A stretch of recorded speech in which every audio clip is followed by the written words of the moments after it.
Man stabbed 13 times by girlfriend. Instead of revenge, he proposes to her during court hearing. It was a cold and somber January morning in 2019 when a Russian courtroom found itself at the center of a story that would leave everyone questioning the fine line between love and madness. The case at hand was not an unusual one. For the court, an attempted murder by a young woman who had stabbed her boyfriend multiple times in a drunken rage. What made this case extraordinary, however, was not the crime itself, but what unfolded within the walls of that courtroom. The defendant, a petite woman in her late 20s, sat nervously at the front of the courtroom. Her dark hair fell limp over her face, which was pale with anxiety and exhaustion. Her hands trembled slightly as they clutched the edge of the wooden table in front of her. She was facing serious charges of attempted murder after stabbing her boyfriend 13 times in a fit of uncontrollable rage. Despite the overwhelming evidence against her, her demeanor was one of regret and quiet remorse. The courtroom was filled with tension, a mix of curiosity and disbelief as everyone waited to see how this unusual case would unfold. At the heart of the trial was Shakur, the boyfriend who had narrowly escaped death.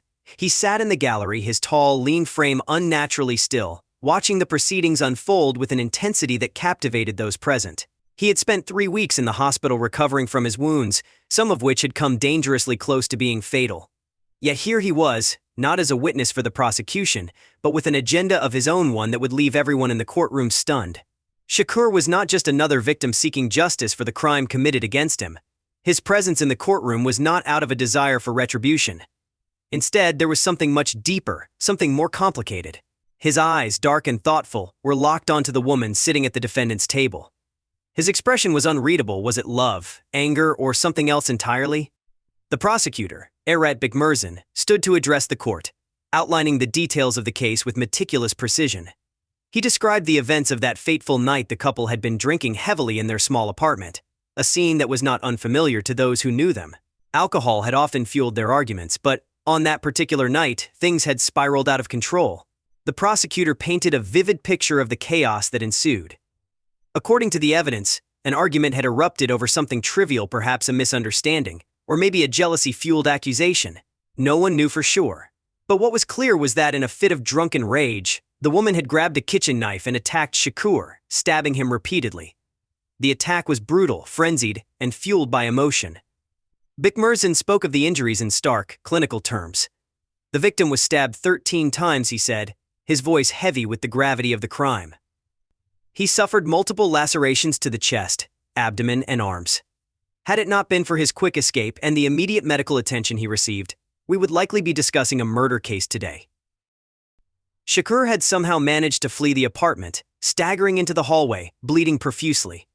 A neighbor, alerted by the commotion and the sight of Shakur collapsing outside his door, had called for an ambulance.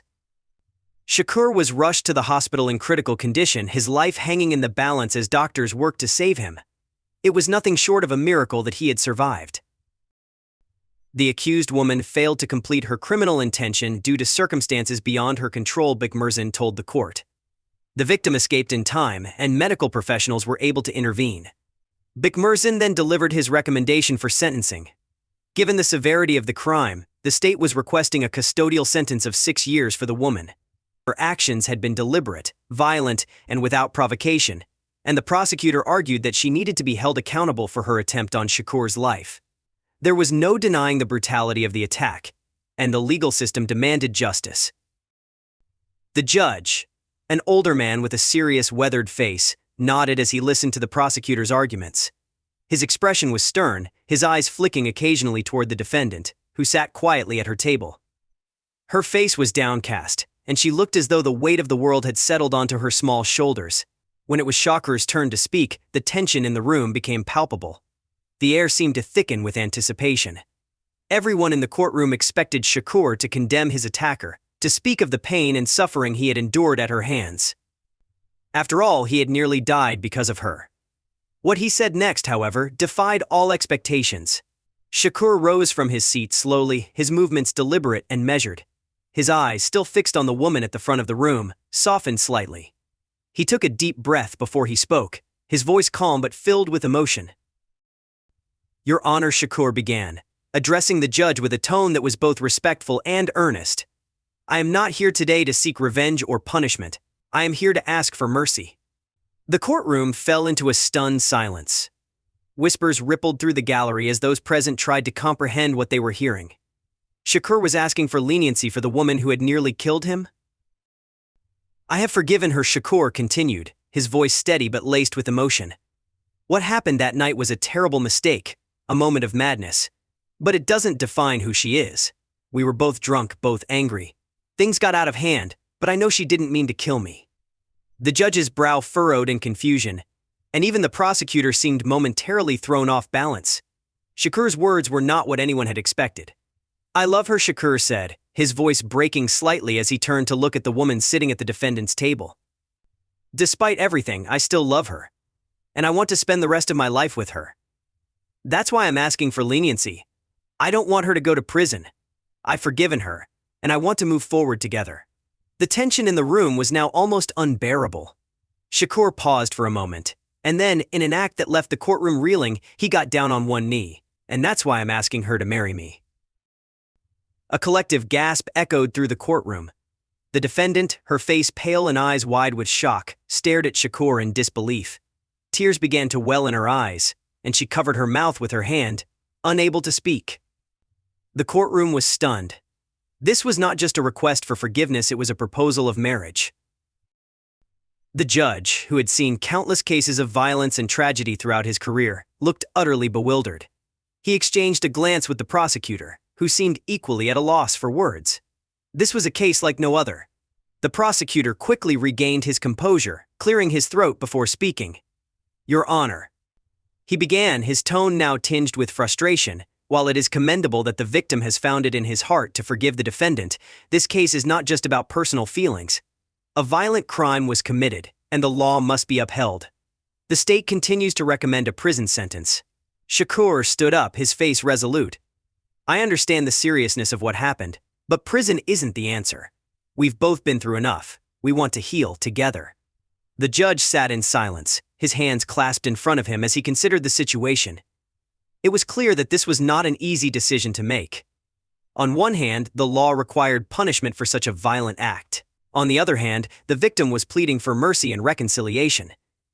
It was a rare and complicated case, one that blurred the lines between justice, love, and forgiveness. I will need time to consider this, the judge finally said, his voice heavy with the weight of the decision. This is not a decision to be made lightly.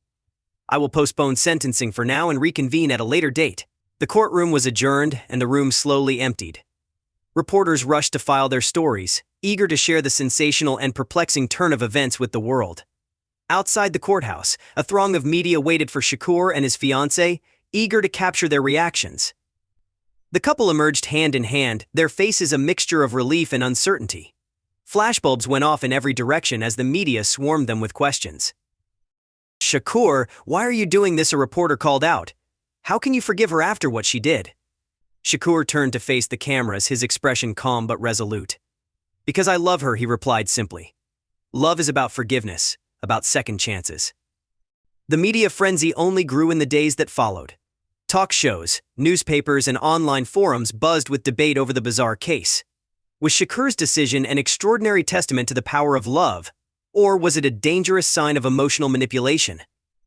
Psychologists weighed in, some praising his forgiveness while others warned of the potential dangers of staying in a relationship with someone who had displayed such violent behavior. The question lingered in the public consciousness: was Shakur making the right choice, or was he caught in a toxic cycle? Friends and family members were divided as well. While some supported Shakur's decision, others were deeply concerned. His mother, in particular, was vocal about her disapproval. I can't believe he's going back to her, she told a local news outlet. She nearly killed him. What kind of love is that? Yet, despite the doubts and the controversy surrounding their relationship, Shakur and his fiancée remained steadfast in their decision to move forward together. In a world that often seemed dominated by cynicism and skepticism, their story was, at its core, one of love and redemption.